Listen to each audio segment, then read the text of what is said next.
Mimi ninatishwa, nashurutishwa, naangaishwa na DCI ati kwa sababu nimesimama na William Ruto.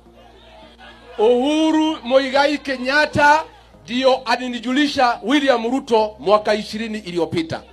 Akaniambia William Ruto ni mtu mzuri. Mimi nikaona vile aliniambia yeye ni mtu mzuri. Huyu William Ruto ndio amemsaidia amekuwa rais. Makosa ya kutembea na William Ruto iko wapi?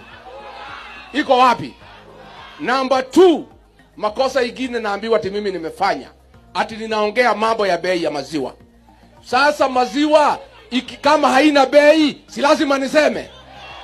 Ninaambiwa ati mimi naongea mambo ya kahawa, si lazima niseme. Naambiwa naongea mambo ya majani chai, si lazima niseme.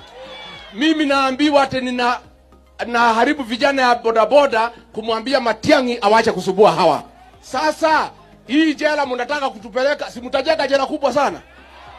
Tena mimi niseme siku nilifanya kampeni ya Uhuru Kenyatta hapa, nilikoboa magari ya Center nikabrand